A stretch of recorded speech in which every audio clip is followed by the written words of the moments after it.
अरे छमिया मर्डर करावे के बात कहबे त मर्डर करावे के बात कहबे त जाए के परी जान से कहे कि शेर भी सियार हो जाला है कुशवाहा जी के नाम से।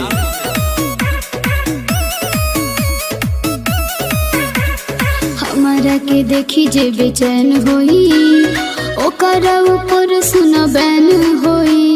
अरे बाबू सुना तारा।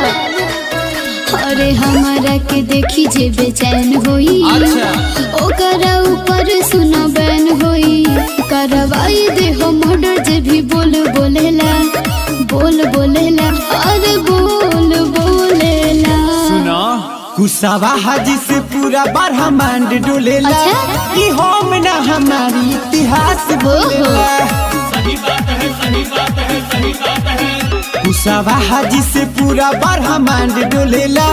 ई हम ना हमारी इतिहास बोलेला।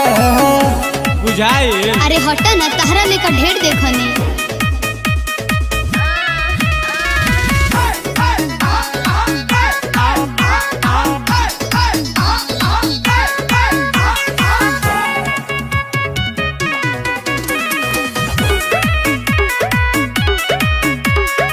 हमारो भाई हटे बड़ अपराधी, तोरा जिंदगी के कदी बर्बादी। अच्छा फरियाली आई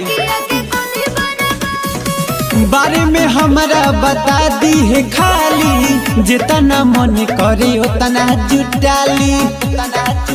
तोरा जैसन मजनुआ के रोज ठोकेला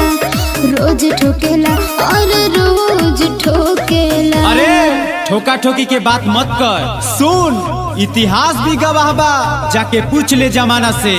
जे लागल बा उ भागल बा, डरे कुशवाहा जी के घराना से। कुशवाहा जी से पूरा ब्रह्मांड डोलेला। ई हम ना हमारी इतिहास बोलेला। अरे जा देख ले। कुशवाहा जी से पूरा ब्रह्मांड डोलेला। ई हम ना हमारी इतिहास बोलेला।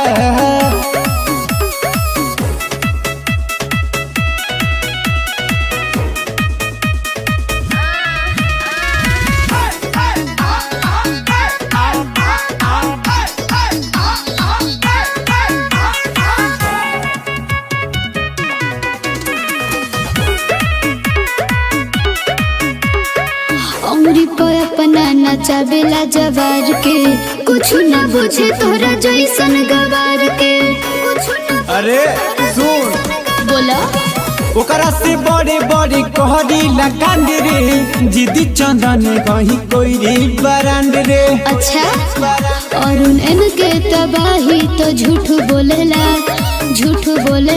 अरे झूठ बोलेला।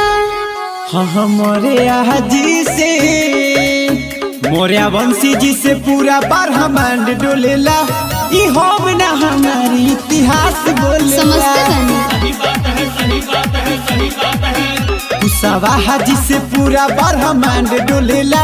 ई हम ना हमार इतिहास बोलेला। बुझलू रे बाछी? अरे हाँ हो।